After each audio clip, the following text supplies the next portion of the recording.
സാഹിത്യവും കലയും മനുഷ്യരെ ഒന്നിപ്പിക്കുന്ന നാടാണ് കോഴിക്കോട്. സമ്പന്നമായ സാഹിത്യ പാരമ്പര്യവും കോഴിക്കോടിനുണ്ട്.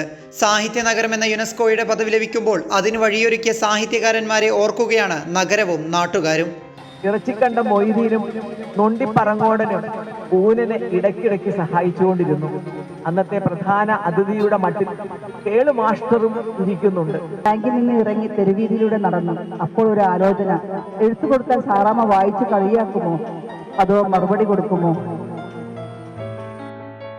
സാഹിത്യ നഗര പ്രഖ്യാപനത്തിന്റെ ആഹ്ലാദ സൂചകമായി മിഠായി തെരുവിലെ SK പൊറ്റക്കാട് പ്രതിമയ്ക്ക് മുന്നിൽ സംഘടിപ്പിച്ച പുസ്തക വായനയിൽ വിശ്വസാഹിത്യകാരന്മാരുടെ പുസ്തകങ്ങളുമായി കോർപ്പറേഷൻ കൗൺസിലർമാരും യുവജന വിദ്യാർത്ഥി സംഘടനകളും വിദ്യാർത്ഥികളും പങ്കാളികളായി.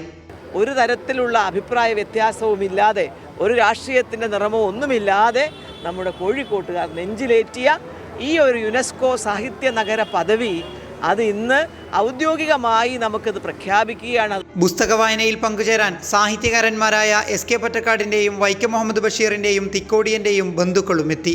നഗരത്തിന് ഇങ്ങനെ ഒരു പദവി കിട്ടിയതിന് എത്രയോ അധികം അഭിമാനിക്കുന്നു, സന്തോഷിക്കുന്നു. അച്ഛൻ്റെ ഒരു കാരണം കൊണ്ട് കൂടിയാണല്ലോ. ഒരു കോഴിക്കോട്ടുകാരനായ അച്ഛൻ, കോഴിക്കോട്ട് ജനിച്ച അച്ഛന് വിദേശയാത്രയൊക്കെ ചെയ്യുമ്പോൾ ആരെന്ത് ചോദിച്ചാലും അച്ഛൻ ആദ്യം വരെ കോഴിക്കോട്ടിനെ കുറിച്ചാണ് പറയാം. ആഘോഷത്തിന്റെ ഭാഗമായി വ്യാപാര സ്ഥാപനങ്ങളിൽ മധുരം വിതരണവും പുസ്തകശാലകളിൽ വിലക്കിഴിവും ഏർപ്പെടുത്തിയിരുന്നു. യുനെസ്കോയുടെ സാഹിത്യ നഗര പ്രഖ്യാപനത്തിന് ഇനി മണിക്കൂറുകൾ മാത്രമാണ് ബാക്കി.